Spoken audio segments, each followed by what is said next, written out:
Todo mundo consentindo. Vocês têm que fazer alguma coisa para consentir?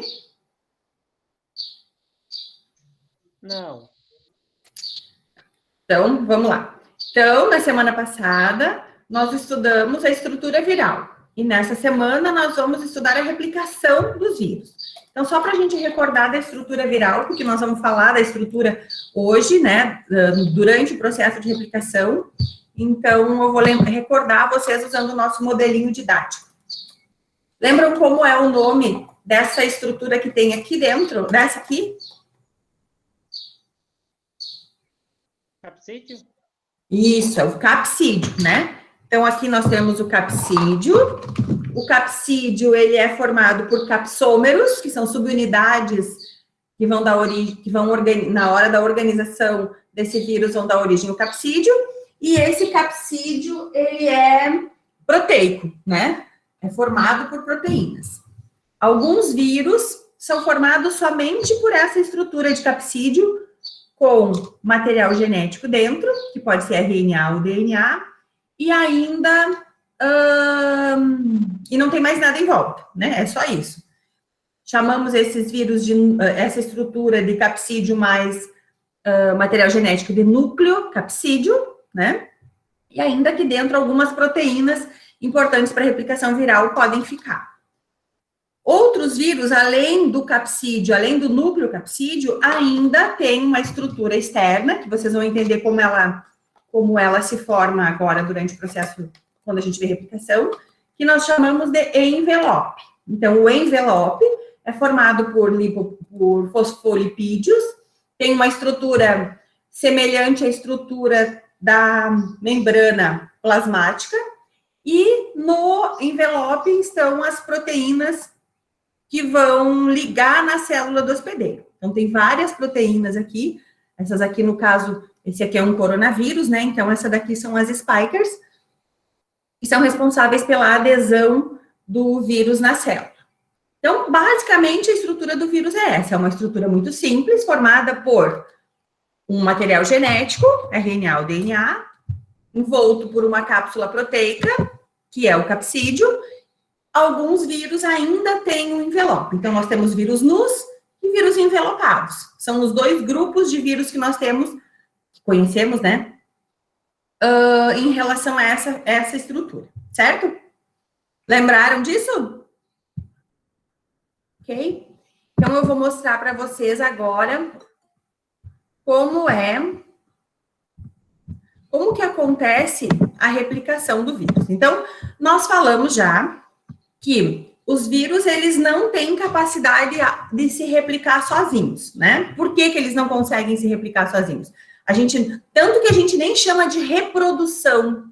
Não se fala assim, os vírus se reproduzem. Os vírus não se reproduzem, eles se replicam, é diferente.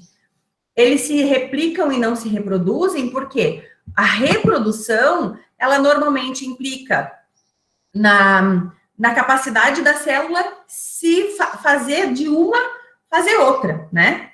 Fazer duas, fazer 4, fazer 8, isso é uma reprodução. A replicação, ela não envolve, ela não consegue acontecer sozinha, na verdade. Não sei se é exatamente isso, assim, que define, mas, enfim, o vírus não se reproduz, o vírus se replica. Ele se replica porque ele precisa invadir a célula do hospedeiro e ele precisa do que lá dentro? Por que é que um vírus não é capaz de se replicar sozinho? De se reproduzir, então, só de se replicar. O que ele precisa da célula? O que o vírus tem? Ou o que o vírus não tem? O que falta nele? Ele não tem metabolismo? Ele não tem metabolismo, isso aí, metabolismo nenhum. Ele não é capaz de sintetizar proteínas, ele não é capaz de produzir energia, ele não é capaz de produzir, produzir nenhum tipo de molécula, seja macromolécula ou molécula normal, ou molécula necessária para formar a sua estrutura. Nem sequer o vírus sozinho é capaz de replicar o RNA ou o DNA. Nem isso ele faz. Até para replicar o material genético dele, ele precisa de toda a maquinaria celular. Ele não tem organelas, exatamente. Então, pelo fato de... Apesar de que, se a gente pensar que as bactérias também não têm organelas, não seria somente isso, né? As bactérias não têm organelas, mas têm capacidade de produzir energia, sintetizam as proteínas também.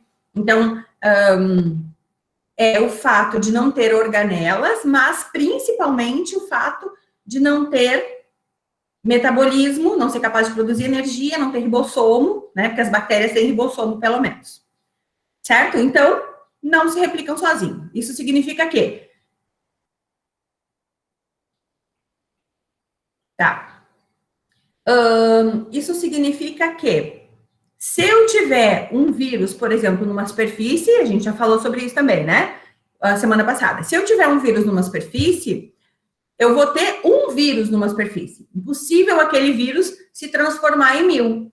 Então, quando a gente fala em contaminação, contaminou a superfície, contaminou a água, contaminou o ambiente, o ar, a gente vai estar falando o quê? A quantidade de partícula viral que existe nesse ambiente, seja a superfície, ar, ou alimento, água, enfim, é a quantidade de vírus expelido. Eu estou falando assim porque agora, na verdade, é só coronavírus que se pensa, né? Então, mas é a quantidade de vírus depositada naquele local.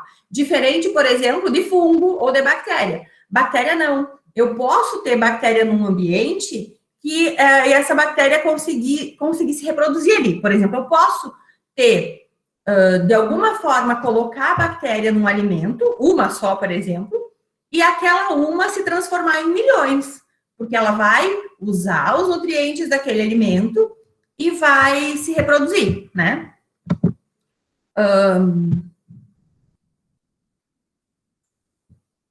Pois é, só para incomodar, né? Na verdade, não, né? Eles têm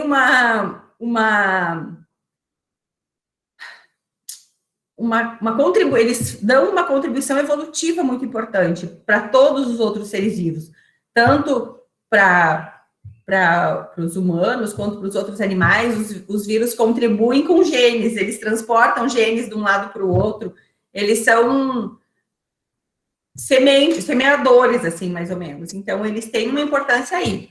E, né, porque Deus quis assim. Os vírus existem. Provavelmente os vírus existem antes, muito tempo, né, antes quer dizer, da gente, sim, com certeza, né? Bom, então, vamos de volta para o nosso, mostrando a apresentação.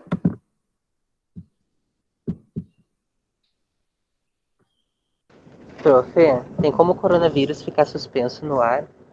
Tem, fica. Ele fica suspenso no ar, tem vários estudos mostrando, tanto que assim, ó, tem todos aqueles negócios de quando o vírus... Só um pouquinho que eu não consigo fazer duas coisas ao mesmo tempo. Do ar-condicionado, por exemplo, né? O ar-condicionado circula. E o peso do vírus, a gente vai fazer, eu até já tenho ela pronta aqui, se der tempo a gente faz hoje. Não sei se vai dar. Mas eu fiz uma aula sobre coronavírus e aí a gente fala sobre o tamanho dele em relação ao tamanho das gotículas de saliva, quais os tipos de gotícula de saliva que tem, como a gente chama isso e como... qual a dinâmica dessas gotículas de saliva com as partículas de vírus no ambiente. Mas eles ficam em suspensão, sim. Ficam em suspensão junto com as gotículas de saliva. Porque se a gotícula de saliva secar, o vírus ele não se mantém estável por muito tempo, ele perde a sua membrana, né? Em função de que a membrana é uma estrutura bastante sensível, né? Principalmente temperatura e umidade. A variação de temperatura e a variação de umidade influenciam muito no tempo que uma partícula viral é capaz de se manter em suspensão no ar. Praticamente é o que define, né? Se for por isso que se fala, mantenha o ambiente ventilado no inverno, não só pelo coronavírus, mas pelo influenza e por tantos outros vírus que também são transmitidos pelo ar, né? Por quê? Porque se o ambiente estiver ventilado, você seca esse ambiente. Claro, umidade, se tiver umidade, aí é diferente, né? Quanto mais úmido, mais tempo as partículas de saliva, as gotículas, perdigotos, mantêm em suspensão no ar. E quanto mais seco, mais rápido essas gotículas de saliva se secam também, né? Mas é transmitido pelo ar, né? No caso, a maioria dos vírus respiratórios, quer dizer, a maioria, não todos os vírus respiratórios, são transmitidos pelo ar, porque esses perdigotos, essas gotículas de saliva são liberados enquanto se fala, enquanto se tosse, se toca, e aí se mantém em suspensão no ar ou nas superfícies as gotículas. Ok, então, o que nós falamos na semana passada, aqui, só para a gente lembrar, então, aqui, a estrutura do vírus de novo. Então, são as glicoproteínas de superfície, né, são essas aqui, que no caso tem sido chamada na mídia de spikers. Tem vários tipos, né, os vírus têm vários tipos, e são essas glicoproteínas de superfície que definem qual tipo celular o vírus envelopado vai se ligar. Por exemplo, os vírus influenza, tá? Vírus influenza tem lá 2 tipos de proteínas de superfície. Como é que é o nome do influenza que a gente conhece? Vacina contra o quê? H1N1, né? Não é isso? O que é H1N1? H e N são nomes das glicoproteínas de superfície do influenza que se ligam na célula do hospedeiro, no trato respiratório superior e depois também no pulmão, no caso. Então, H significa hemaglutinina. E por que 1? Porque existem várias formas de hemaglutinina, várias hemaglutininas já conhecidas. Então, o H é hemaglutinina, um tipo de glicoproteína.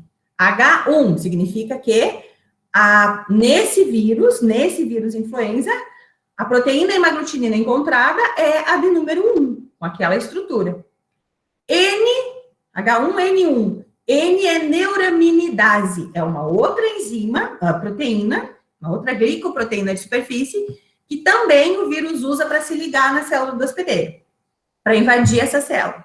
Então, essas duas proteínas, hemaglutinina e neuraminidase, são glicoproteínas de superfície do vírus que ficam no envelope e que o vírus usa, ou que tem um encaixe perfeito com o receptor da célula do hospedeiro.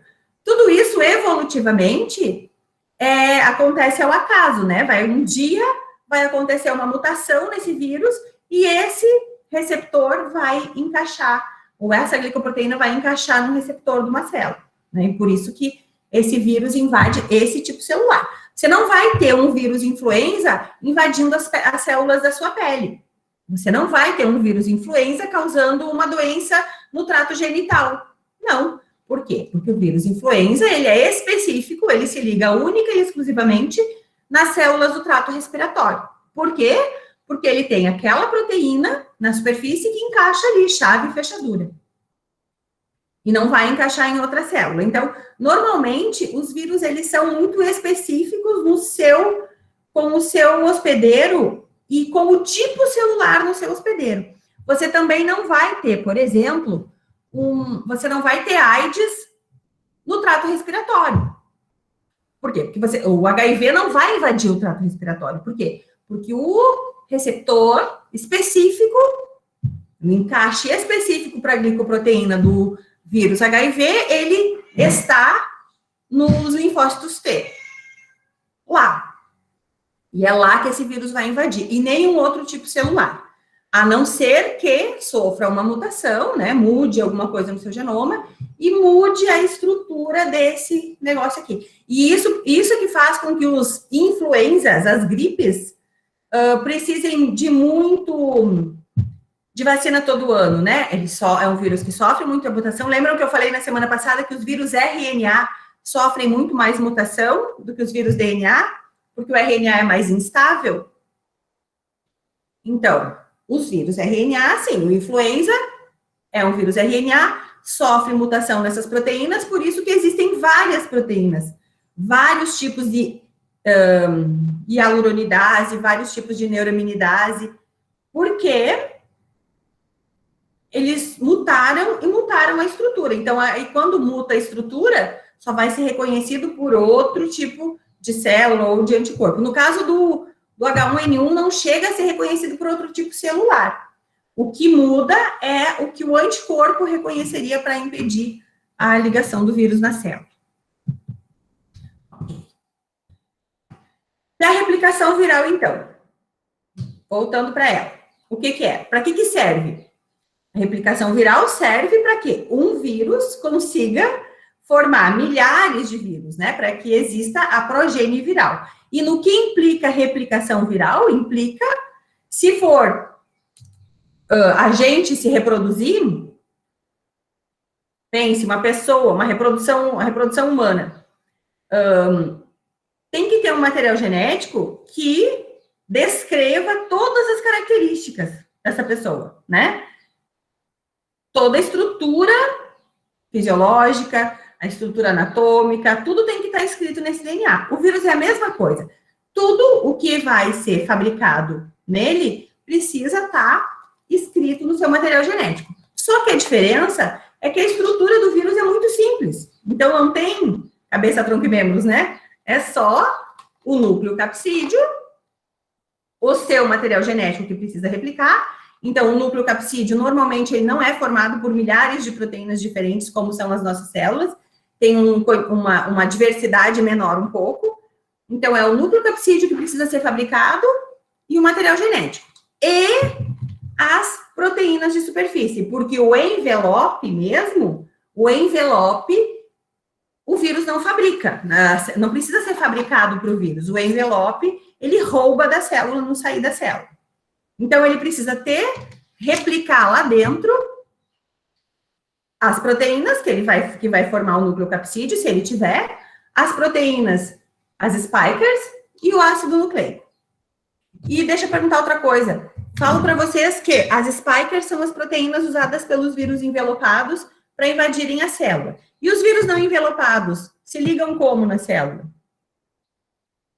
Daí não se ligam, será? Porque não tem spiker? Na verdade, eles também têm glicoproteínas aqui, proteínas, que vão ser reconhecidos pela célula do hospedeiro. Vocês lembram de algum exemplo de vírus não envelopado? Pensem aí. Papilomavírus. Qual outro? Pensem na forma de transmissão. Lembram do vírus da diarreia, rotavírus, que é transmitido pela água e pelos alimentos?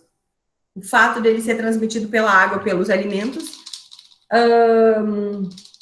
o fato é porque ele é um vírus mais resistente. Normalmente, os vírus envelopados são mais sensíveis às mudanças ambientais, tipo dessecamento, uso de detergentes, uso de álcoois, qualquer tipo de solvente orgânico destrói um vírus envelopado muito mais facilmente. Temperaturas, mudança de temperatura, mudança de pH, destrói um vírus envelopado mais facilmente. Então, o vírus envelopado, ele é mais sensível, por exemplo, à fervura. Vou ferver uma água, destrói o vírus envelopado muito mais fácil do que um vírus não envelopado. Por conta de que essa membrana, ela é bem sensível, né? Claro que como tem as proteínas, dá reforça um pouco mais a membrana. Mas ainda assim, ela é bem sensível. E os vírus não envelopados, então, eles são bem resistentes. Eles, inclusive, cristalizam. Alguns vírus cristalizam e podem ficar no ambiente exposto por muito tempo. E resistem mais à mudança de temperatura. Então, quando a gente fala em lavar a mão, passar álcool na mão, o que a gente está fazendo, na verdade? A gente está dissolvendo. O álcool, ele vai ter nessa membrana aqui, no envelope, a mesma função que quando você pega um álcool e passa numa gordura num vidro, e vai limpar um vidro, por exemplo. Você pega o álcool e passa nesse vidro, o álcool destrói essa gordura, né? Assim como o sabão destrói a gordura. Como a membrana é fosfolipídica, essa membrana, esse envelope é fosfolipídico, Então, qualquer tipo de sabão, qualquer tipo de álcool, qualquer tipo de substância ácida vai destruir esse envelope. Né? Então, por isso, assim, tava aquela corrida por detergente, por álcool. Tudo bem, se não tem álcool, você pode usar outros produtos de limpeza que também têm efeito detergente, né? Que também são detergentes e conseguem destruir essas membranas também. Então, quando a gente fala lava a mão, o que a gente quer é destruir, na verdade, o envelope do coronavírus. Aí ele não consegue fazer replicação? Ele não consegue se ligar daí? Daí, se não tem isso aqui, ele não consegue porque não tem as spikers, né? Aí vai sobrar só o material genético do vírus solto. E aí ele não consegue ligar na célula e invadir. Então, a gente inativa, a gente nem fala em matar o vírus, né? A gente usa esse termo assim corriqueiramente, mas o correto é eu inativo o vírus. Porque eu não mato porque ele não está vivo, né? A depender de qual linha de pensamento você segue do que é vida, né?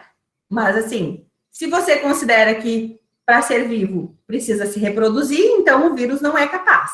Então, ele não está vivo, e se ele não está vivo, ele não morre, né? Ele só é inativado, certo? Quais as consequências, então, de uma replicação viral? As consequências de uma replicação viral podem ser nenhuma, né? Porque existem milhares e milhares de tipos de vírus livres no ambiente e que invadem células, e inclusive nós somos invadidos por enxovalhadas de vírus a todo momento, e são vírus que não fazem nada, que não alteram nenhum tipo de funcionamento celular. É uma alternativa. Muitos vírus, inclusive, invadem plantas, por exemplo, e tudo bem.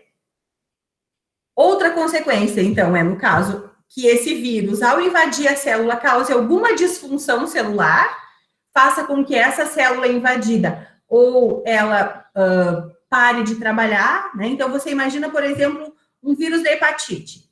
O vírus invade a célula lá do fígado e lá no fígado ele começa a fazer com que essa célula pare de trabalhar. Ela não vai mais fazer o serviço de desintoxicação que ela faria.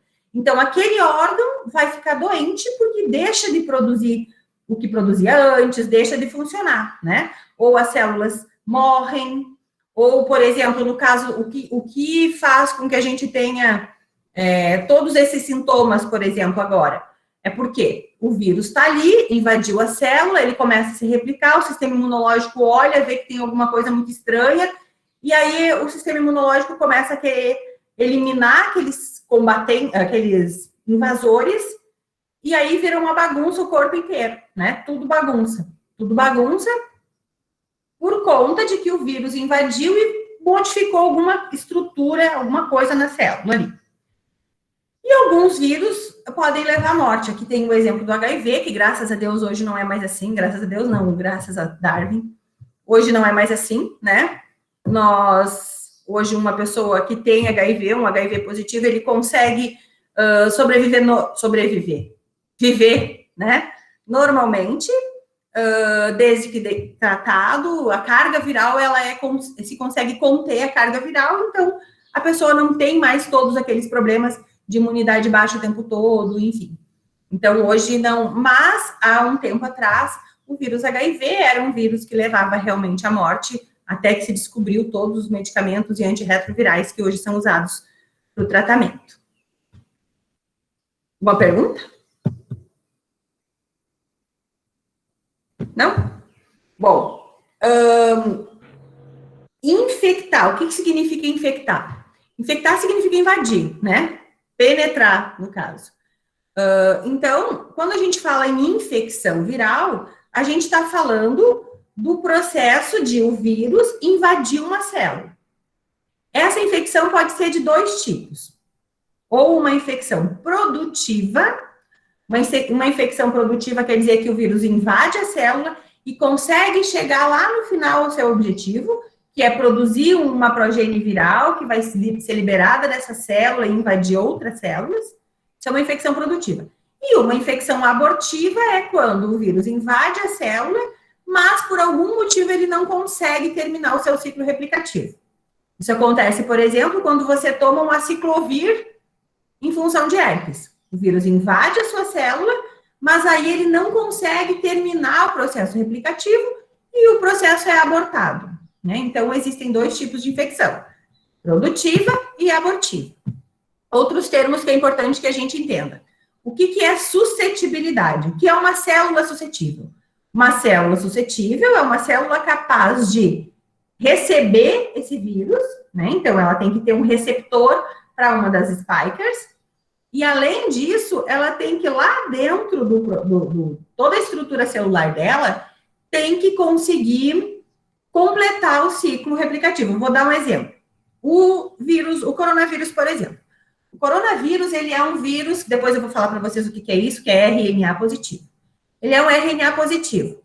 E isso implica que no meio do processo lá de replicação dele, ele precisa produzir vários RNAs fita dupla. RNA fita dupla é uma coisa que nossa célula não tem. Então, ela reconhece como estranho e ela vai tentar destruir esse RNA. Então, se a nossa célula destruir esse RNA, não tem vírus. Acabou com a progênie ali, né? Então, o que essa célula, ela precisa conseguir? Ela precisa ter condições de esconder esse RNA fita dupla até que se complete o processo de produção do RNA positivo de novo depois. Então, uma fase da replicação viral, a célula precisa ter condições de esconder das estruturas celulares para não ser destruído. Então, isso é... Isso é suscetibilidade. A célula tem que ser capaz de receber esse vírus a partir dos seus receptores, mas também tem que ser capaz de suportar todas as etapas de replicação. Fala, José. Eu tava procurando uns artigos, tanto que eu tava falando até com a prof. Pius, de anatomia e tal, que estão descobrindo uma ligação dos adipócitos com o coronavírus e tal. Uma forma que eles fazem para se esconder do sistema imune. Isso faz sentido? Bom, os adipócitos têm aquele receptor que é o ACE2, né? Que é o receptor de angiotensina. Eu não li. Você leu isso ou... Sim, é uma pesquisa que estão conduzindo na USP, se eu não me engano. Tava lendo. Pois o que eu vou te dizer, né? Tem que esperar eles... Tem que esperar eles chegarem à conclusão para a gente ver. Faz sentido se tu pensar que tecido gorduroso, os adipócitos, eles armazenam uma série de substâncias. Eles funcionam como um tecido de armazenamento. Além da gordura, tem algumas vitaminas, por exemplo, que você consome e são armazenadas nos adipócitos. Alguns medicamentos que você toma e eles são armazenados nos adipócitos e a partir daí são liberados lentamente para o restante do corpo. Então, se pensar nessa outra função dos adipócitos também, né, do tecido adiposo, daqui a pouco, por exemplo, a própria ivermectina. A ivermectina é um medicamento que você toma e ela fica armazenada, parte dela, né, fica armazenada nos adipócitos e ela vai sendo liberada lentamente. Então, por isso que dizem, quem faz o tratamento preventivo para o coronavírus com ivermectina, toma ivermectina a cada 15 dias, porque 15 dias seria o tempo que esse medicamento ficaria sendo liberado desse tecido adiposo. Então, se pensar nisso, né, nessa possibilidade do tecido adiposo armazenar moléculas químicas, substâncias químicas, então talvez até possa mesmo. De repente, logo já nos contam isso também. E na prática, tu vê bastante incidência de coronavírus em pessoas com sobrepeso, obesidade e tal? Não tem muita correlação? Incidência ou... Incidência, tu diz? Isso, tipo, pessoas obesas tu vê como mais suscetíveis ao coronavírus, tipo, na prática? Não são mais suscetíveis, não são mais suscetíveis a ter ou não coronavírus. O que essas pessoas têm é mais suscetibilidade a ter complicações, né? A ter problemas pulmonares mais graves, mas não a ter mais ou não. Tem alguns estudos que relacionam tipo sanguíneo, tem alguns estudos que relacionam mulheres, né, o sexo também. Tem vários estudos ainda, mas eu acho que é muito cedo, porque o que acontece agora? Agora, por exemplo, eu posso pegar aqui o nosso banco de dados, são 15 mil, né, que a gente avaliou, testes que a gente já fez. A gente pode pegar esse banco de dados, fazer uma análise estatística simples, quanto de mulher, quanto de homem, e quanto é tipo sanguíneo, quanto tipo sanguíneo tal, quais sintomas, e publicar, entendeu? Só que assim, isso é só uma especulação, ainda não existe nada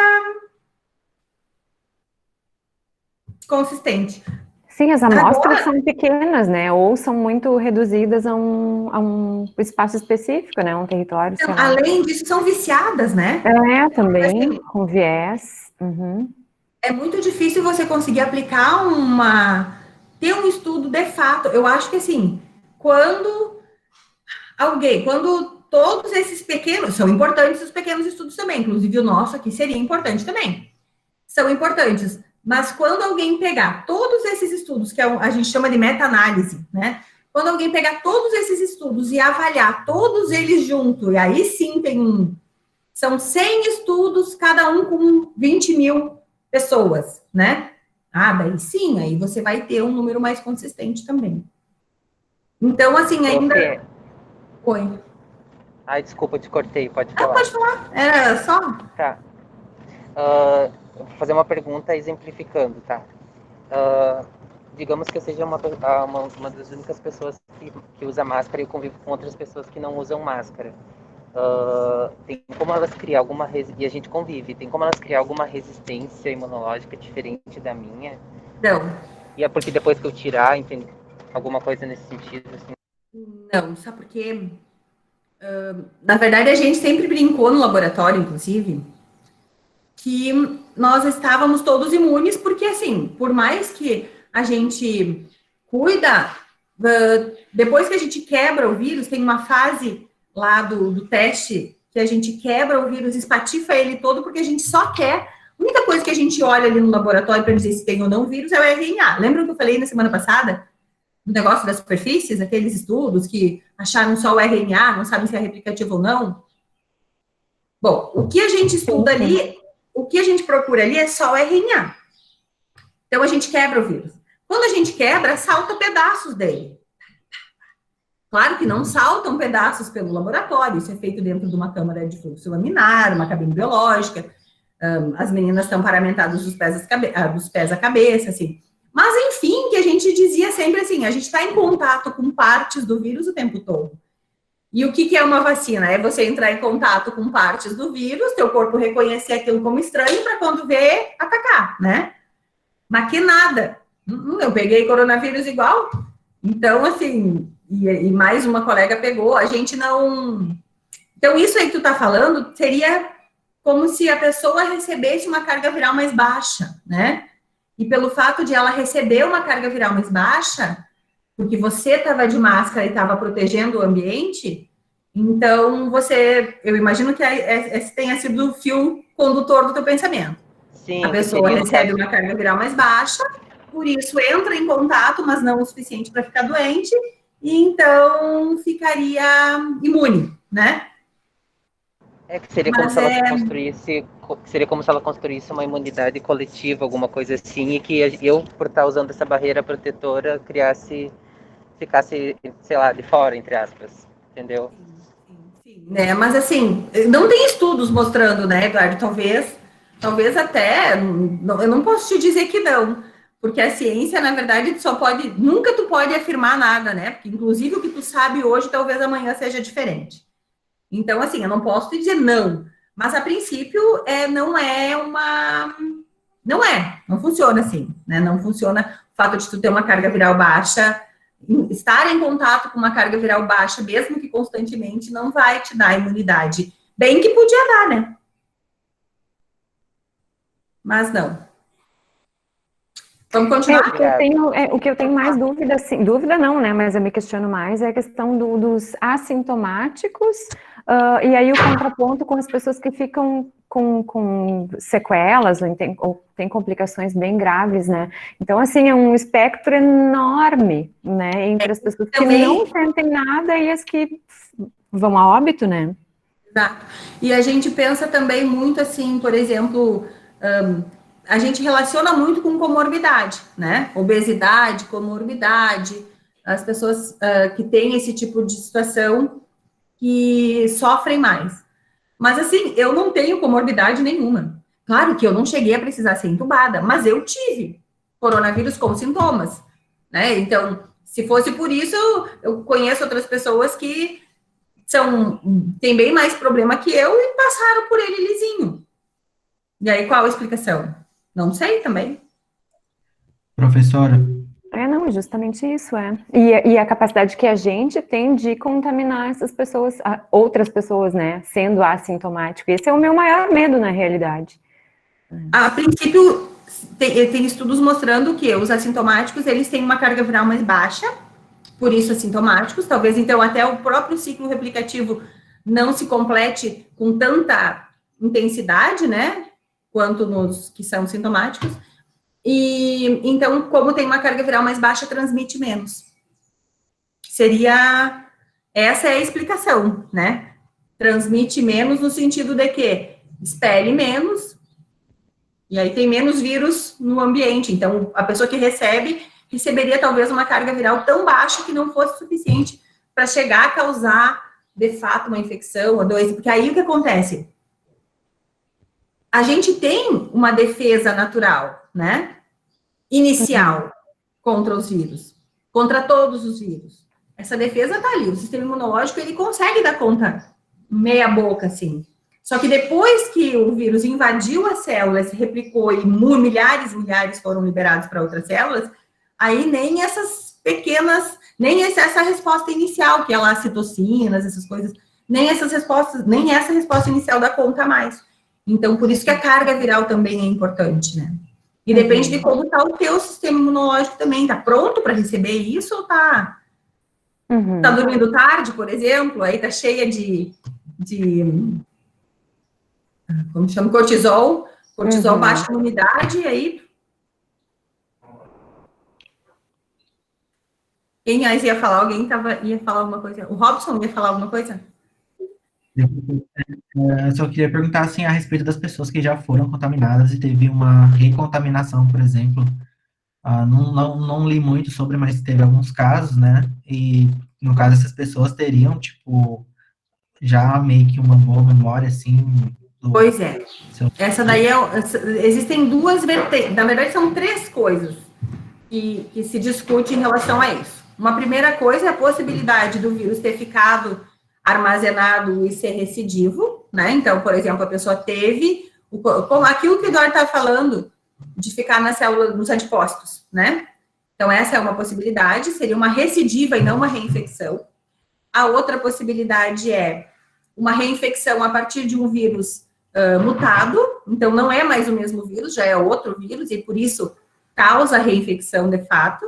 E a terceira é que esses anticorpos, esses IgG, né, produzidos, eles não durariam, não seriam tão estáveis ao longo de muito tempo, que é o que não se sabe, que é, na verdade, o que se tem mais batido em cima agora. Quanto tempo essas imunoglobulinas específicas contra o coronavírus são capazes de se manter dentro do nosso corpo com capacidade de combater o vírus, né?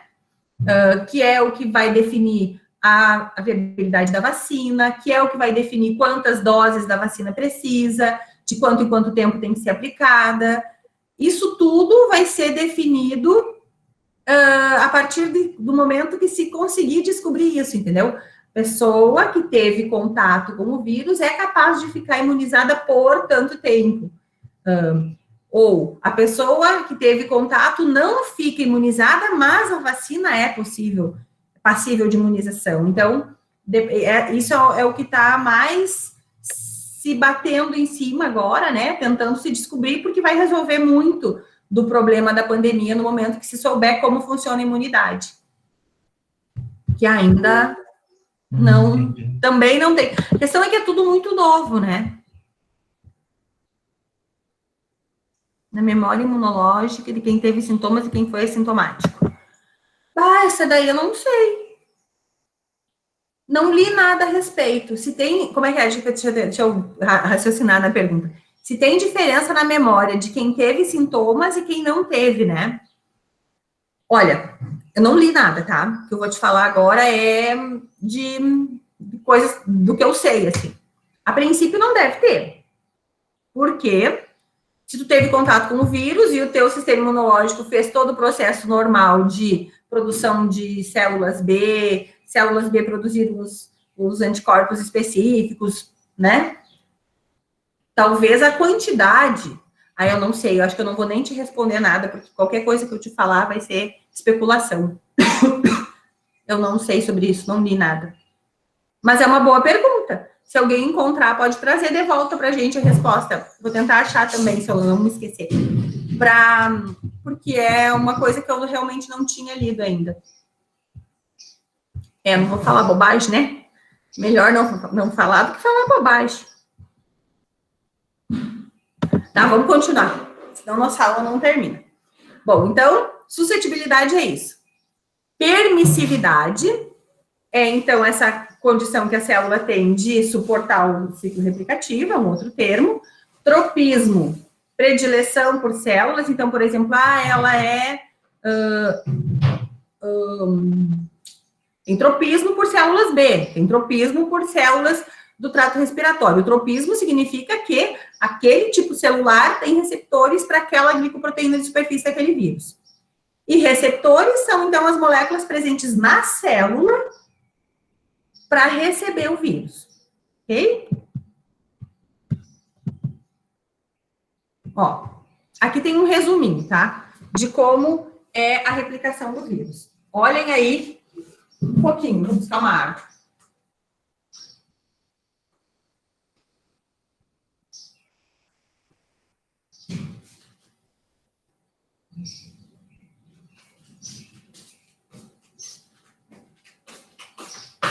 Estão vendo? O que vocês estão vendo aí? O vírus.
Me deu um calorão. Então, olha o que vocês estão enxergando aí. Vocês estão enxergando o vírus invadir a célula, mas vocês viram que quando ele invadiu, ele deixou a membrana dele dentro da célula? Ele deixou a membrana dele dentro... Desculpa. Quando o vírus invadiu a célula, ele deixou um envelope na membrana, reparem. Junto com o envelope, ficaram todas as proteínas de superfície na superfície, né? Aí, olha, ele entrou, foi lá no núcleo, fez todas as proteínas que vão fazer o envelope de novo, mandaram para a membrana, e aí só depois foi liberado. Então, assim, quando a gente vai falar na replicação viral, a gente vai falar desde o momento que o vírus entra na célula até o momento que ele sai de novo. O que nós vamos entender agora é como isso acontece, tá? Então, primeira fase. Didaticamente foi dividido a replicação viral em etapas. Obviamente que as coisas acontecem... Tem alguém aí ou eu tô falando sozinho? Não, tô aqui. Aqui. Todo mundo ligado. Tô aqui, prof. Tá bom. Oh. Tá bom, então. Obrigada, prof. Bom, então, didaticamente foi dividido em etapas, mas... Oi! Como é que é teu nome? Diga, Vini? Ele tá fazendo um lanche. Ah, oi, Vini! Hoje amanheceu meio doentadinho, né, Vini? Ah, Daí ele disse como você é linda. Ela veio toda maquiada para ver nós. muito obrigada! Muito obrigada! Então tá. Então a primeira fase vai ser... Vocês enxergam aqui? Conseguem ver? Sim. Fica meio afastadinho, mas dá. Uhum. Dá para ver, Pro. A primeira fase, então, é a adsorção. Então, a gente está falando das fases da replicação. Entendido já por que o vírus replica e, no geral, como ele replica, né? Isso sim. Então, a primeira fase, o que é? Imaginem vocês um vírus desse tamanho tendo que entrar dentro da casa de vocês. Não sei qual é o tamanho da casa de vocês, mas as células também têm tamanhos diferentes. Então, a gente pode imaginar. O tamanho é relativamente isso mesmo. Isso tendo que invadir uma casa inteira. Então, vocês imaginem que... Vamos tentar fazer uma comparação. A casa de vocês é a célula, tá? Agora sejam criativos e acompanhem o meu raciocínio. A casa de vocês é a célula. Como as coisas entram e saem dentro da casa de vocês? Por portas e janelas, certo? Essas são as formas das coisas entrarem e saírem. Imaginem, então, que a célula seria essa casa e a forma das coisas, todas as coisas, nutrientes e os vírus entrarem para dentro da célula seriam pelas portas e janelas. Essas portas e janelas seriam as nossas proteínas, as proteínas de superfície. Conseguiram fazer a relação? Agora vocês imaginem que o vírus, ele só é capaz de entrar pela célula, pela proteína de superfície ou pela janela do quarto de vocês. Conseguiram imaginar? Então, imaginaram a casa de vocês, a única proteína de superfície capaz de receber esse vírus é a janela do quarto de vocês. Então, o vírus, ele vai ter que ficar, vai ter que encostar. Ah, meu Deus, meu livro está desmontando. Ele vai ter que ficar batendo nessa casa, toda a superfície, perdi uma spike. Até que ele ache a proteína certa para entrar. Então, não é assim, simplesmente, inspirei um coronavírus, tinha 2 coronavírus, já, deu. Entendeu? Não. Por quê? Porque esse vírus vai ter que encontrar na superfície dessa célula, que proporcionalmente de tamanho é muito diferente, o vírus é muito, 1 milhão de vezes menor do que a superfície da célula, vai ter que encontrar ali a proteína de superfície capaz de reconhecer a spiker, que ela tem... Cadê? Ó, a spiker, essa aqui é exatamente assim mesmo. A spiker do coronavírus, ela é assim, ela tem 3 domínios. Cada domínio... Conseguem ver que parece uma florzinha? Tem 3 partezinhas? São 3 domínios. Então, isso aqui vai ter que encaixar direitinho lá. Vai ter que ser bem específico. Então, os vírus todos têm uma spiker, uma glicoproteína específica que vai ter que encaixar naquela proteína que está lá na superfície da célula. Claro que também não existe uma única proteína na superfície da célula, né? A célula também vai estar com vários desses receptores espalhados por ela, na superfície dela. Mas, ainda assim, o vírus, que é 1 milhão de vezes menor que a célula, vai ter que encontrar nesse negócio enorme onde é que está esse receptor. Ok? Essa fase, então, quando esse vírus encontrou o receptor e se ligou ali, a gente vai chamar de adsorção, ó. Viram que não é absorção, absorve. O vírus não é absorvido pela célula. Absorver é quando você pega, por exemplo, uma esponja e aí coloca numa água e a esponja absorve a água. Não é isso que o vírus faz. O vírus somente se liga, então ele é absorvido. Fica preso na membrana da célula.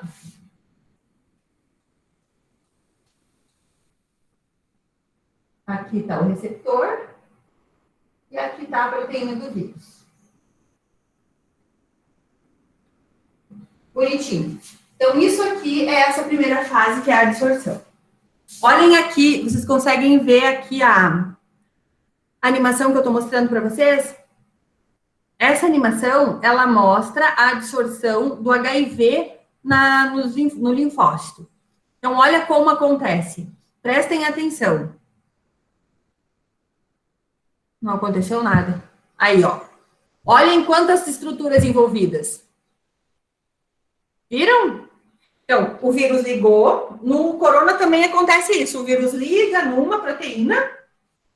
Essa proteína que o vírus liga induz a modificação de uma outra proteína. E aí o vírus consegue chegar na membrana. Olhem ali, ó, de novo. Ó. Ligou numa, encostou na outra, modificou a estrutura delas. E aí sim o vírus vai entrar para dentro da célula. Certo? Então, isso é a absorção. Primeira fase. Normalmente, quando o nosso organismo já tem anticorpos contra esse vírus, o que acontece é um bloqueio da absorção. Essa seria a ação dos anticorpos. Então, olha o que aconteceu ali.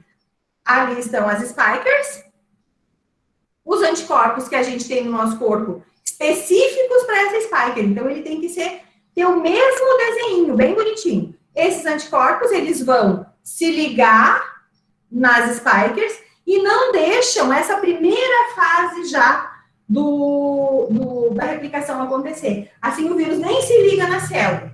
Se ele não se liga na célula, ele não consegue infectar a célula. Se não infecta a célula, não destrói a célula, não tem doença nenhuma. Certo? Então, essa é a ação normalmente, os anticorpos, eles vão se ligar aí. Por isso que, para produzir uma vacina, o que os cientistas precisam fazer? Ó, eles precisam descobrir qual dessas proteínas de superfície do vírus, vocês estão vendo aqui que tem a spiker grandona, mas tem outras que são, depois a gente vai ver o nome, proteína M, proteína E, são outras proteínas também. Qual dessas proteínas é capaz de induzir a produção de anticorpos mais em quantidade, mais em durabilidade e mais em efetividade, né? Quer dizer, os anticorpos precisam ser mais em tudo. Qual dessas proteínas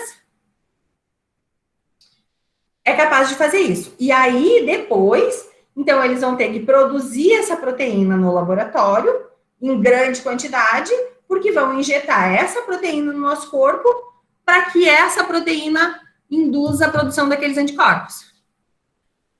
E aqueles anticorpos só vão reconhecer única e exclusivamente essa proteína. Qualquer mutação que acontecer aí, começa-se tudo de novo. O anticorpo não reconhece mais. Ok? Entenderam?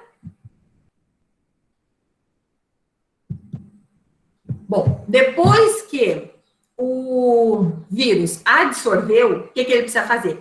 Ele precisa entrar para dentro da célula, né? Então, aí vem a fase 2, a segunda etapa, que é penetração. Para o vírus entrar dentro da célula, ele também usa várias estratégias. Cada vírus tem uma estratégia diferente. Eles podem entrar simplesmente atravessando a membrana, que normalmente vírus que fazem isso são os muito pequenos, né? Quase como se fosse uma difusão. Eles podem entrar fundindo a membrana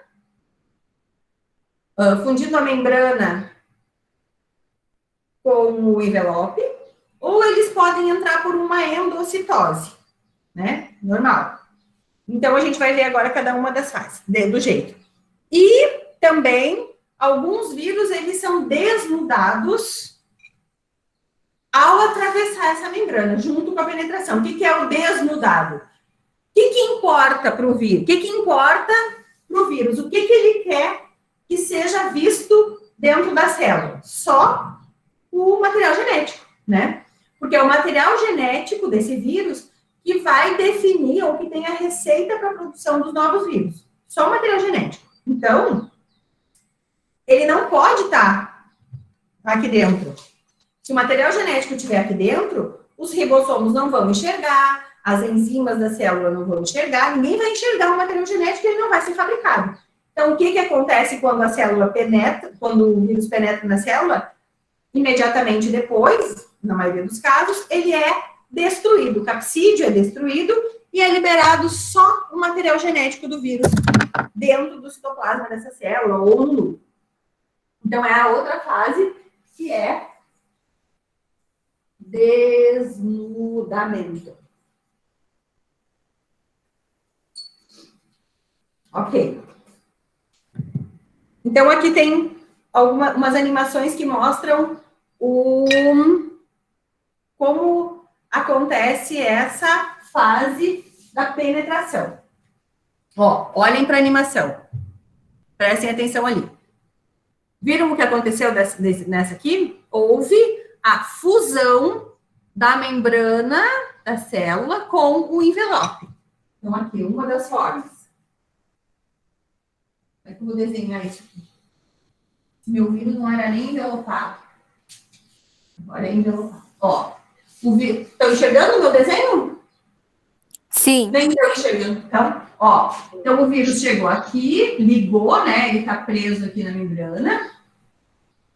E o que vai acontecer é que essa membrana aqui, ela vai se fundir aqui, ó. Isso aqui é uma forma de penetração que é fusão. Pensem quando vocês coloquem, por exemplo, tem várias gotas de óleo na água. Derrubaram gotas de óleo na água já? Ficam gotas, né? Mas essas é óleo, fosfolipídio, inclusive, que tem ali, né? Lipídio, quer dizer, não fosfolipídio. Quando duas gotinhas de óleo se encontram, elas viram uma gotinha só, né? Então, a fusão é a mesma coisa que vai acontecer. Só que, para isso, precisa que as duas membranas se toquem. Entenderam? Precisa que as duas membranas se toquem, porque é como essas gotas de óleo. Se você tiver qualquer fiozinho de água separando essas duas gotas, elas não se tocam e não vão se misturar e se transformar numa só. Então, aqui acontece a mesma coisa, só que assim, ó, a membrana, ela tá cheia disso aqui. Como que a membrana, o envelope, tá cheio de spiker, mas ela precisa encostar a membrana. Então, como que acontece isso?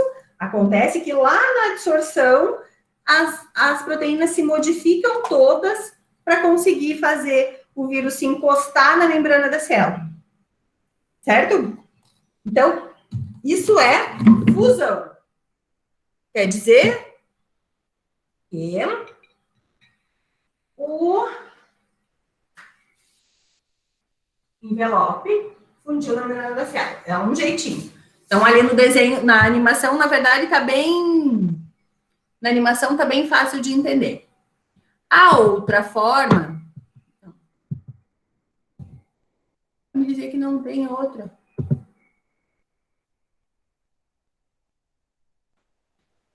É essa aqui. A outra forma é por endocitose. Então, o que seria endocitose? Endocitose...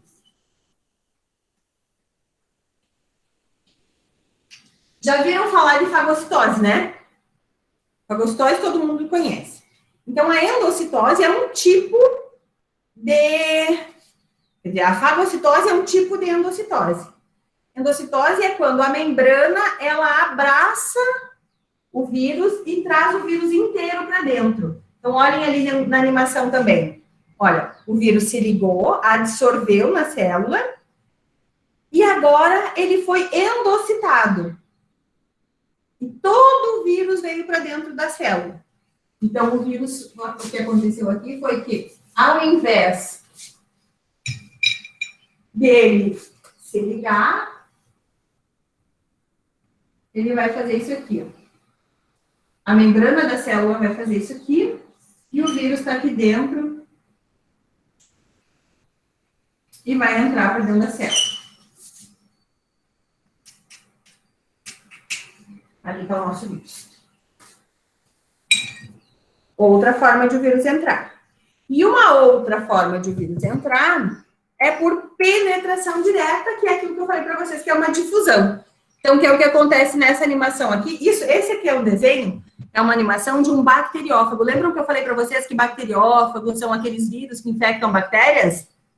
Isso aqui é um bacteriófago. Então, olha como ele faz.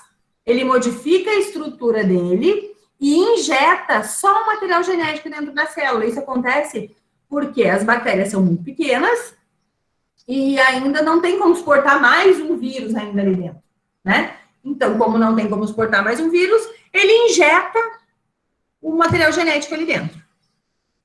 Então, isso é uma difusão, certo? E o desnudamento, o que é? Lembram o que é o desnudamento? É a retirada do envelope e do capsídio de volta do entorno desse material genético. Então, o desnudamento, na verdade, é a exposição do material genético à estrutura celular. Vou ter que atender. Alô? Terrimar? Tudo bem.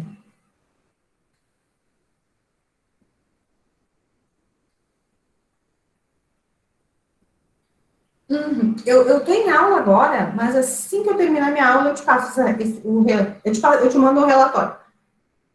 Pelo WhatsApp mesmo, pode ser? Tá certo. Eu salvo esse aqui. Isso, me dá um oi e diz, sou de São José das Missões. Tá bom. Tá, tchau.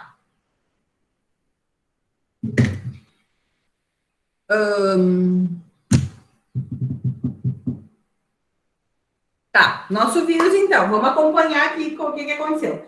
Ele absorveu, penetrou, desnudou. E quando ele desnudou e expôs o material genético, o que vai acontecer agora? Aí é uma função. Por quê? Depende de qual é esse material genético. Lembra que eu falei para vocês que pode ser DNA ou RNA, o DNA pode ser fita simples, fita dupla, esse DNA pode ser segmentado, esse DNA pode ser circular, esse DNA pode ser... Isso aí, fita simples, fita dupla, segmentado ou circular. E o RNA, a mesma coisa. Pode ser RNA fita simples, RNA fita dupla, pode ser segmentado, pode ser circular. E ainda o RNA tem mais um, porém, que pode ser negativo ou positivo. Eu não sei se o pessoal da nutrição vai... O pessoal da biologia já teve... Não teve biologia molecular ainda, né?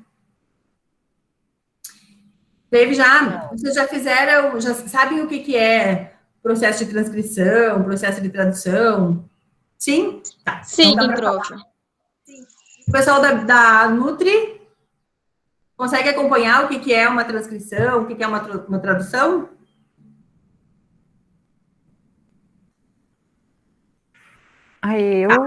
Eu em particular não, mas pode tocar, depois eu pesquiso. Tá bom. Então, o que acontece?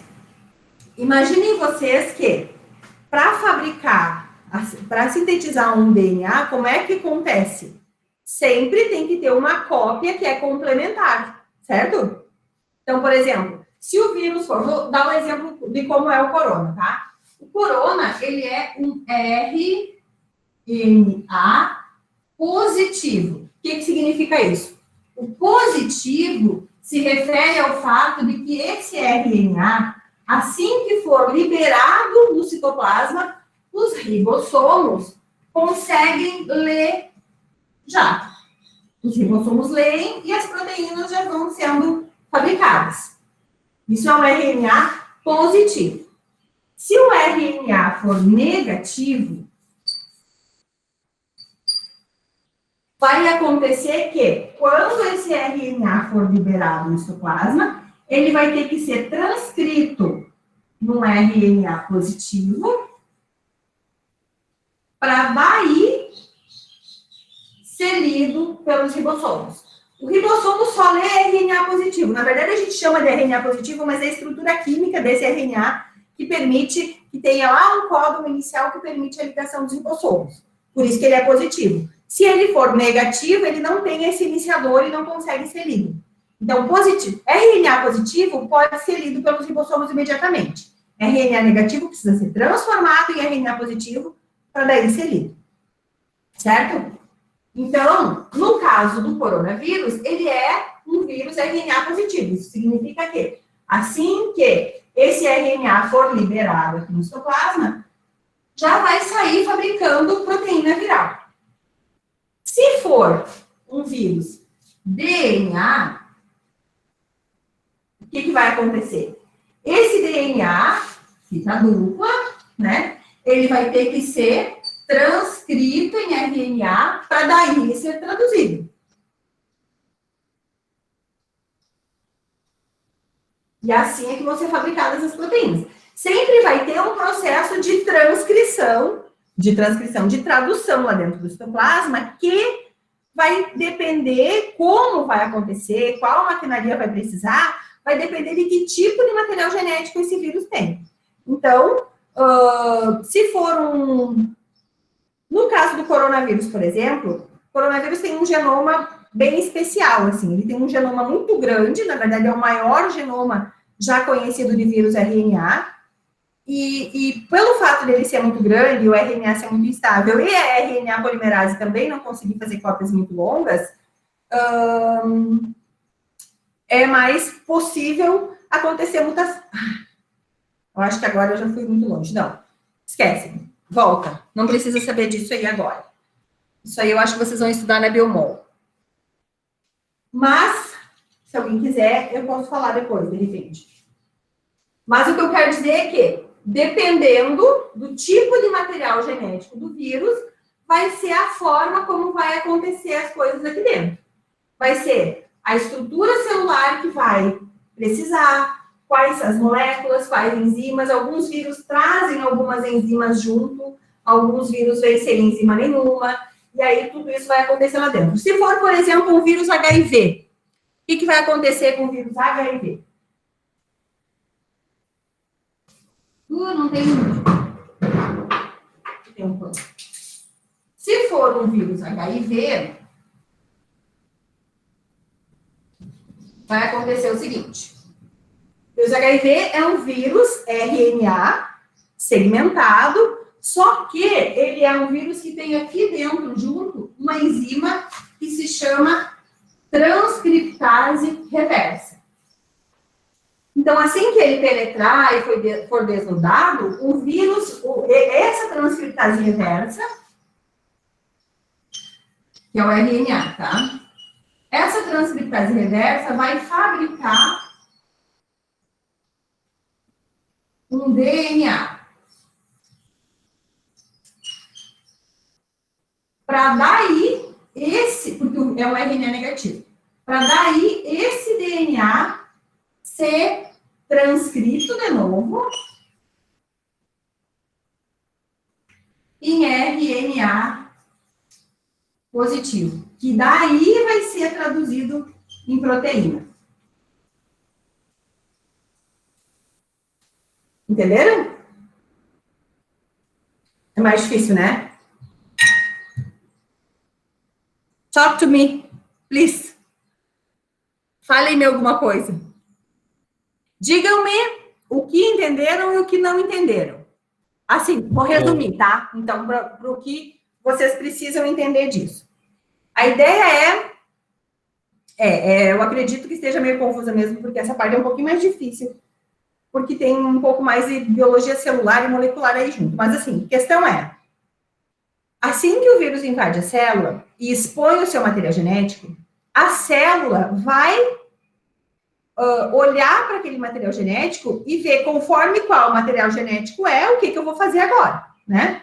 Então, se for um material genético que é do tipo RNA positivo, então, logo de imediato, assim que for desnudado, ribossomo, se agarram ali e já sai fabricando um monte de proteína e já está quase pronto o vírus, rapidinho. Se for um vírus RNA negativo, aí já é um pouco diferente, porque aí já vai ter que fazer uma transcrição, já vai ter que ter enzima que vai fazer a transcrição, já tem que ter todo um preparo para daí fazer o RNA positivo. Então, vai demorar um pouco mais o processo, envolve mais etapas, precisa de mais proteínas envolvidas, E essas proteínas envolvidas aí, elas têm que ser fabricadas, porque a célula não tem de prontamente tudo disponível, né? Vai ter que ter uma indução celular, vai ter que ter um monte de coisa, e aí começa a fabricar. Então, dependendo do tipo de material genético, vai ser um caminho que esse vírus vai tomar. Se for um vírus DNA, essa é uma coisa agora importante também, ainda existe, tá, entenderam esse aqui? O que a transcriptase reversa faz? A transcriptase reversa, que é o que define o nome que a gente ouve de retrovírus, quando a gente ouve assim, retrovírus. Quando a gente ouve, usa antirretrovirais, retrovírus antirretrovirais. Isso significa que um retrovírus é um vírus que tem transcriptase reversa. No caso, o HIV é um deles. O HTLV é outro deles. Vírus que têm transcriptase reversa fazem o quê? Fazem uma transcrição inversa. A transcrição que nós conhecemos, que existe como dogma central da biologia, é DNA, fabrica um RNA mensageiro e aí depois proteína. DNA, RNA, proteína. Isso é o que a gente chama de dogma central da biologia, de que tudo funciona assim. No caso dos retrovírus, não funciona assim. Vai contra esse dogma.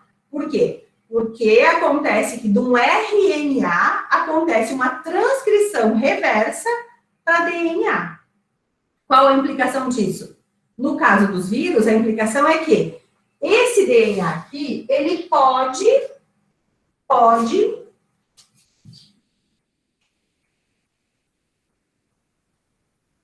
tá aqui isso aqui é uma célula bonitinha.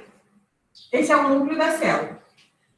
No núcleo das nossas células tem lá DNA viral, ou DNA celular, né? Nosso genoma. Esses vírus que são DNA ou que são capazes de transcrever reversamente o RNA em DNA, eles podem se inserir aqui, ó, no genoma viral. E eles ficam aqui na forma de provírus. E ele pode ficar ali na forma de provírus por meses, anos, a vida inteira. E normalmente fica a vida inteira. Que é o caso, então, do HIV, que é um retrovírus, mas que é também o caso do herpes vírus simples, que o herpes vírus simples é um vírus DNA. Então, ele nem precisa disso, mas ele é capaz de ficar aqui. Por isso que a gente tem o herpes a vida inteira. Quem pegou herpes uma vez na vida nunca mais vai se libertar. Por quê? Para se libertar desse herpes, só se destruir aquela célula. E quais são as células que o herpes vírus fica? Ele fica bem no núcleo do trigêmeo aqui. Um nervo, vocês sabem a estrutura do nervo, né? Um nervo, na verdade, ele é constituído por prolongamentos, né, axônios dos neurônios, e o núcleo do neurônio fica normalmente distante das terminações nervosas. Então, cansei. Acho que é a sequela do coronavírus. O vírus do herpes, ele é um vírus DNA, que, por ser DNA, é capaz de se integrar no genoma do hospedeiro e ficar lá, na forma de provírus. Esse ciclo viral, de replicação viral, em que o vírus é capaz de se inserir no genoma do hospedeiro, a gente dá um nome para ele. A gente chama de... Vou escrever.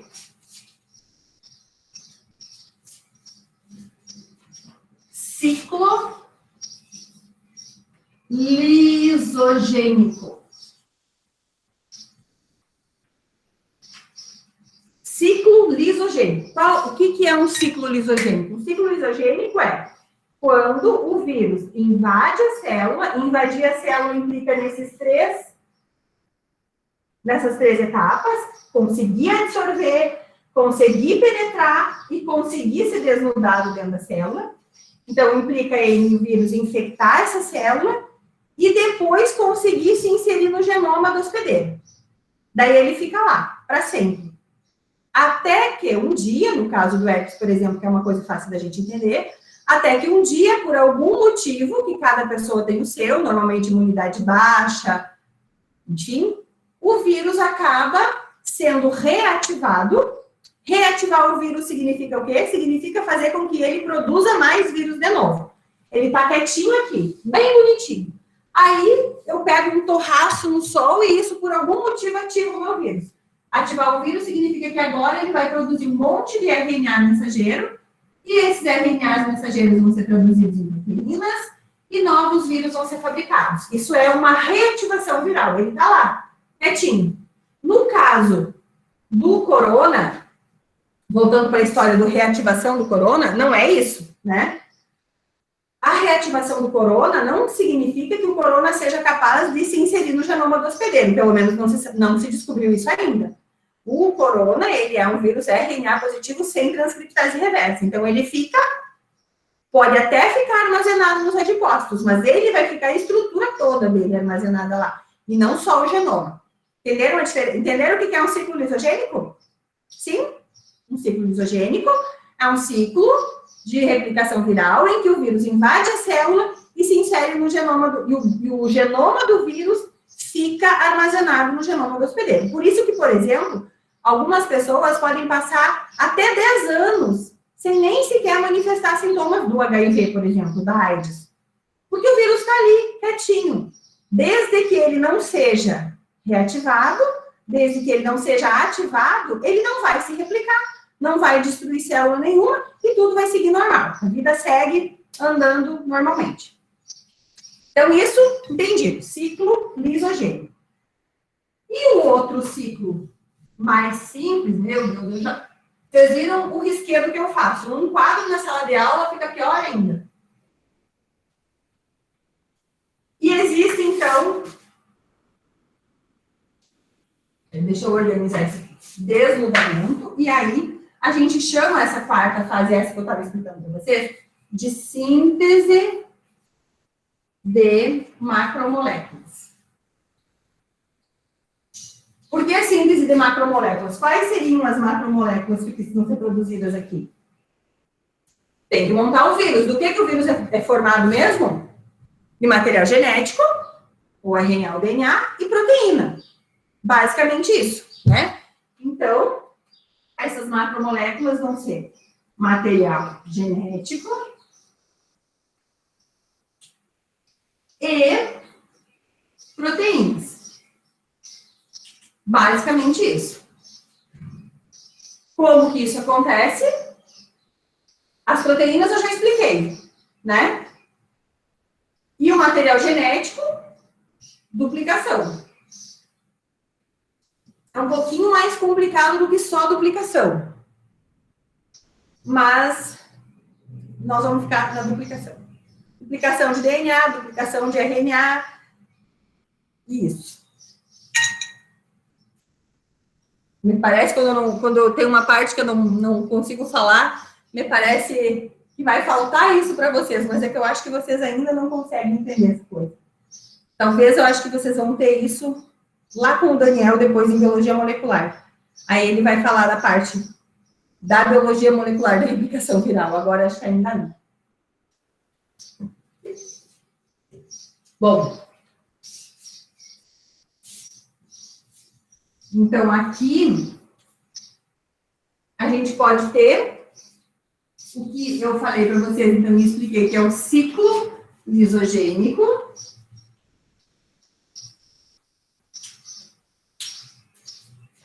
E existe uma outra forma Um outro nome que se dá, a maioria dos vírus é assim, que é o ciclo lítico. O que é o ciclo lítico? O ciclo lítico significa que esse tipo de vírus não é capaz de se inserir no genoma do hospedeiro. Então, ele simplesmente, esse vírus é introduzido na célula, infecta a célula, faz a célula trabalhar para ele, quer dizer, faz a célula fabricar novos materiais genéticos e novas proteínas e é liberado. Quem faz ciclo lítico são normalmente o que a gente enxerga dos vírus que fazem ciclo lítico, são aquelas doenças que a gente diz assim, tem que esperar o ciclo do vírus, né? Que é o influenza, por exemplo. O influenza, ele vai entrar na célula, vai se replicar, vai arrebentar a célula e ir embora. Depois você não vai ter mais aquele influenza no teu corpo. O rotavírus, mesma coisa. Agora, por exemplo, vírus da hepatite B. Alguém já viu falar que alguém conseguiu se livrar do vírus da hepatite B? Agora até tem já, né? Agora já tem medicamento também. Mas o vírus da hepatite B, ele é um vírus DNA que também se insere lá no genoma das células do fígado. Então, ele é um ciclo, ele faz o ciclo lisogênico. Ok? Alguma dúvida em relação a essa parte? Deixa eu mostrar aqui as imagens que falam. Fala, Isabela.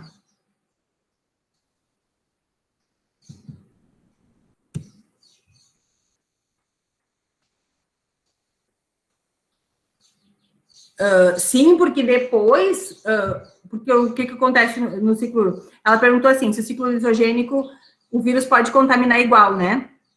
A verdade, claro, porque depois... não. Quando ele tá ali na forma de provírus, não. Ele só vai ser capaz de infectar quando ele for reativado. É que o que se acredita é que normalmente quem tem um vírus na forma de provírus, esse vírus acabe ficando com uma replicação basal, sabe? Sempre um pouquinho de vírus está sendo replicado. Embora uma carga viral bem baixa, ainda que um pouquinho fica replicado. Então, por isso que, de repente, tu está perguntando assim, se, por exemplo, um HIV, mesmo estando com o vírus na forma de provírus, pode contaminar, né? Depende da carga viral. Depende da carga viral dessa pessoa. Mas, se... É aquela resposta, assim, que não se sabe. Pode que sim e pode que não. Depende, daí, de cada indivíduo. De como essa pessoa consegue conter essa replicação, né? Se tem essa replicação basal ou se não tem a replicação basal, é muito particular, assim. Então, olhem essa imagem, essa animação aqui, ó. Essa animação está mostrando a replicação de um vírus lítico. Então, nesse caso, esse vírus lítico, ele é um bacteriófago, né? Então, é um vírus de bactéria. E esse bacteriófago está replicando e fazendo um ciclo lítico. Como que ele faz esse ciclo lítico? Olha só. O vírus absorveu na célula. E vai absorver daqui a pouquinho. Absorveu.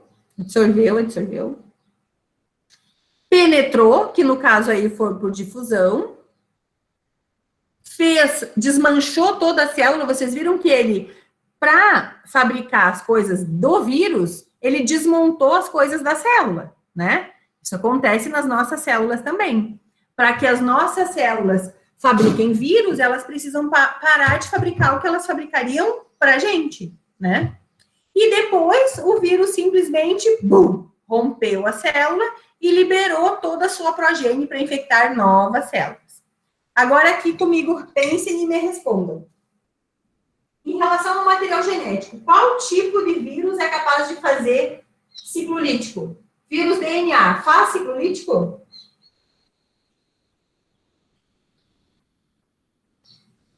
Pensem.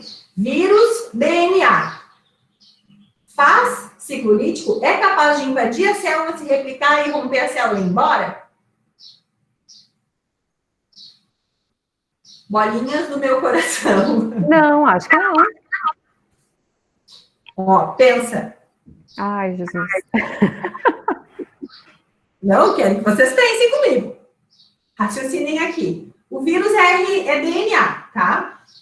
Ele invadiu a célula, bonitinho.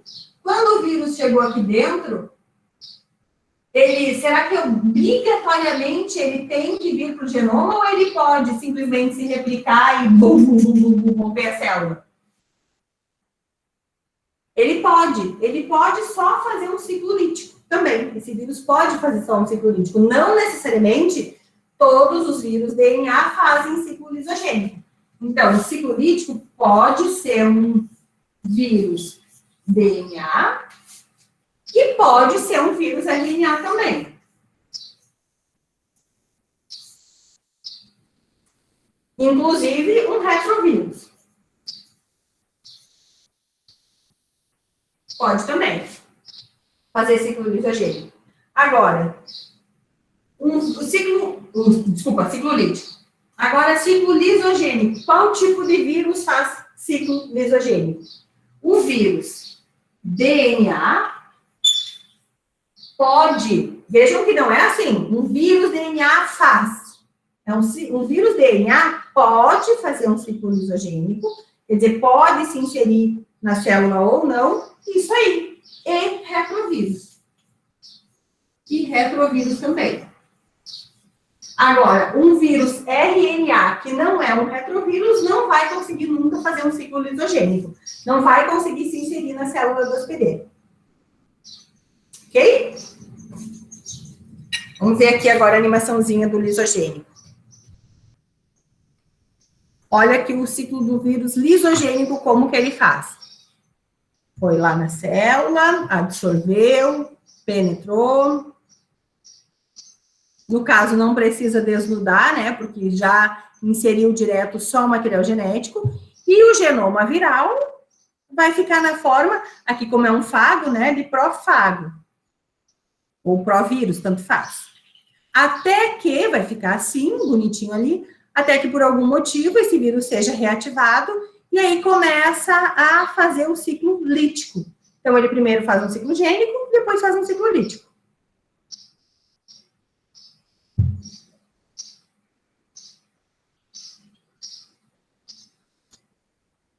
Rompe a célula e vai-se embora. Ok? Querem perguntar alguma coisa? Alguma dúvida?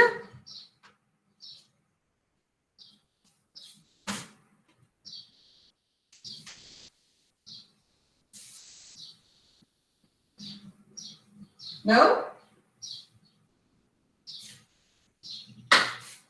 Bom, depois, então, de toda essa coisa aí, de toda essa parte que vai acontecer dentro da célula, aí o vírus é montado. Essa montagem, ela acontece com as proteínas se reorganizando para montar esse capsídeo e também as proteínas sendo enviadas para a superfície da célula para que quando o vírus saia, ele leve junto, né, essas proteínas, essas glicoproteínas. Montagem. Embora ela pareça ser muito simples, ela é uma etapa bem importante, inclusive, sabe para quê? Para medicamento. Vários medicamentos são capazes de impedir a montagem do vírus. Então, assim, por exemplo, uma proteína, quando ela é sintetizada, normalmente ela é sintetizada como uma molécula grande que precisa ser cortada depois.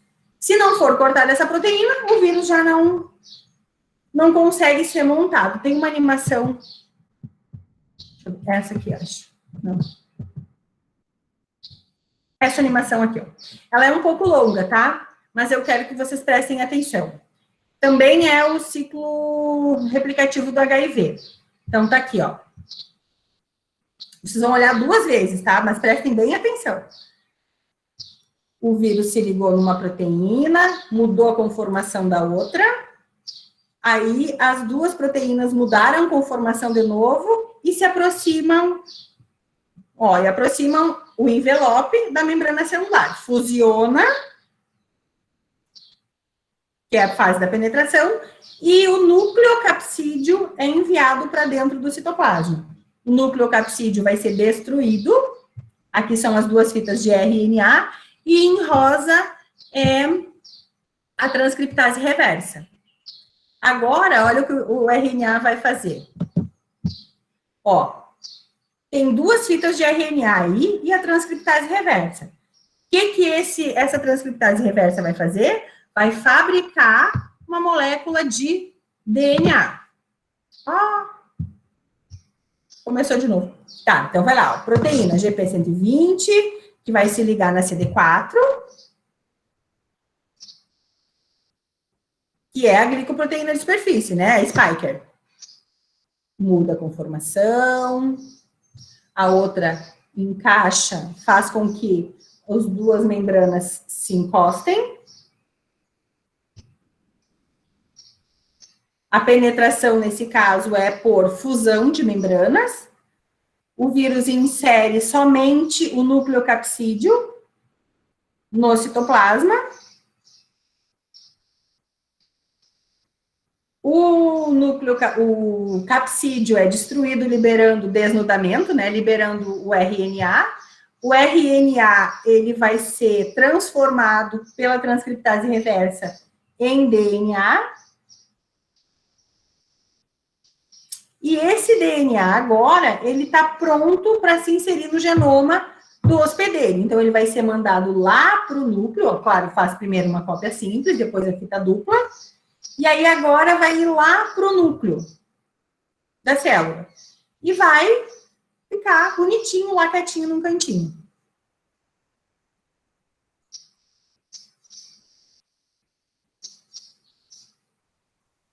Tá ali, na forma de provírus. E ali pode ficar 1 ano, 2 anos, 3 anos, 10 anos, né? Bonitinho. Pensem no HIV, pensem no herpes. Agora, pensa no herpes, então. De repente, eu vou ter herpes, né? Então, o que aconteceu para eu ter essa herpes? Aconteceu isso aí. Lá no núcleo da minha célula foram fabricados novos RNAs virais. Esses RNAs vão passar por todo, o pessoal da biologia vai conseguir entender isso. Vai passar pelo retículo, o ribossomo vai fabricar a proteína, vai ser empacotado no Golgi, para daí ser enviado para a membrana. E aí, olha como a proteína é fabricada, Então, o RNA viral. Ela é fabricada como uma poliproteína, a gente chama. É uma proteína grande, que, na verdade, depois ela vai precisar ser clivada para montar a estrutura da glicoproteína lá de cima. Outra poliproteína. Então, aqui tem 3 proteínas virais. Cada gene está sendo transcrito, né? Outra poliproteína, 2, que vai dar origem na verdade, essa aqui é a GP160 ali, que é uma outra, 120, quer dizer. Lá no Golgi, a proteína vai ser processada, e olha ali o que a protease vai fazer. Clivou. Então, agora, montada uma das proteínas de superfície do vírus. Agora, essa proteína aqui vai ser mandada para a membrana.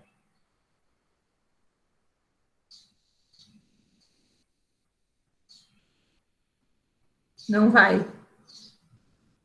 Meio demoradinho. Ali, Então, aqui que são as spikers, e as outras proteínas do vírus também vão ser montadas agora. E viram que o vírus brotou e levou com ele parte da membrana celular, mais as proteínas que estavam em cima. E aqui estão as enzimas que vão montar a estrutura de dentro do vírus. As proteases que vão clivar, montou o capsídeo, o núcleo capsídeo, e pronto, o vírus está montado. Então, essa parte que eu falei para vocês ali, como que a gente chamou de montagem, Na verdade, significa tudo isso, é montagem mesmo. Toda a estrutura viral vai ser montada nesse momento. Alguém está falando alguma coisa? Será eu? No caso do HIV, voltando um pouco aqui, vou tentar não bagunçar aqui, mas assim, no caso do HIV, os antirretrovirais, eles, que é o tratamento, eles vão reduzir essa transcrição. Assim, ó, os antirretrovirais, não sei se eu tenho aqui. Não tenho aqui. Eu tinha um slide bem legal que mostrava quais etapas do ciclo os antirretrovirais agem. Porque já viu falar também que os antirretrovirais, na verdade, todo o tratamento é um coquetel, né? Não é um medicamento só. É um coquetel porque são várias drogas e cada droga age em uma das etapas. Então, tem, por exemplo, uma droga que são os inibidores de proteases, que inibem aquela última fase, viu? A fase que quebra as proteínas. Uhum. Inibidores de protease é uma fase. Também tem algumas drogas que impedem a replicação, não a replicação do DNA, mas depois, na hora da transcrição. Impede a fase da transcrição desse RNA também por reconhecer uma das proteínas. Então, são várias etapas que podem ser inibidas no caso do HIV, e aí se usa um coquetel para conter essa replicação inteira. Entendeu? Uhum. Cada etapa é um alvo. Por exemplo, o aciclovir, que se toma para herpes também, ele é um análogo de nucleotídeo. O que significa isso? Quando o DNA do vírus está se replicando, então, para formar novos vírus, né, não vai tirar o provírus. O provírus, aquele que está inserido lá no genoma, no nosso genoma, aquele vai ficar lá forever, não tem o que fazer, vai ficar para sempre. Mas, na hora de o vírus ser reativado, você pode parar, interromper essa reativação, né? Ou pelo menos diminuir a carga viral. Então, o aciclovir, ele faz o quê? Vai estar lá sendo inserida guanina, citosina, adenina, guanina, citosina, timina não, né? Timina, guanina, citosina, né? Para duplicar o DNA. E aí, esse aciclovir, ele é um análogo, quer dizer, ele é igual, imita um desses. Só que não tem a hidroxila lá no final. Daí o próximo nucleotídeo não consegue se inserir. Se tu se lembrar da replicação do DNA, tu vai entender isso que eu falei, senão tu não vai entender, eu acho. Mas assim, está sendo fabricado o DNA. 1, 2, 3, 4, 5. E aí, no lugar do próximo nucleotídeo, entra o remédio. Aí o remédio tem a estrutura química diferente e não deixa o próximo nucleotídeo ligar. Aí a fita de DNA não é construída. Então, impede a replicação do material genético desse jeito, entendeu? Usando esse análogo de nucleotídeo. Uhum.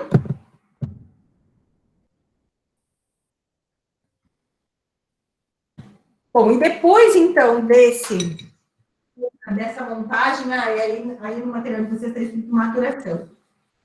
Também, conforme o livro, conforme o autor fala de um jeito. Quando vocês forem ler em inglês, por exemplo, chama assembly, mas tem muitos livros nossos que trazem essa palavra também de assemble, na verdade, né? Trazem isso como montagem, e trazem essa palavra em inglês também. Então, os nomes, às vezes, eles variam conforme, os nomes das etapas, às vezes, variam conforme o autor, né? E depois, a sexta etapa, então, é a liberação. Então, como o vírus pode ser liberado? Ele pode ser liberado de duas formas. Ou ele lisa a célula, rompe a célula e bum, vão-se embora. Ou ele brota, né? Então, aqui, por exemplo, nós temos duas imagens, uma mostrando a lise celular, a célula sendo rompida e liberando os vírus, então, no ambiente, e aqui uma outra mostrando o brotamento. Então, aqui está o vírus brotando na membrana, roubando parte da membrana. Aqui tem a estrutura do HIV, que eu ia mostrar depois dessa coisa aqui, mas vocês já viram, então.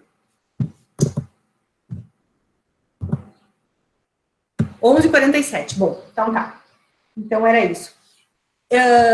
Vamos ficar até aqui. A semana que vem, antes da gente continuar aqui, eu vou mostrar essa aula aqui para vocês, que é uma aula do corona mesmo, tá? Se vocês quiserem ler, se vocês puderem, na verdade, ler coisas sobre o coronavírus e... cadê? Nossa. Ler coisas sobre o coronavírus para a gente poder discutir,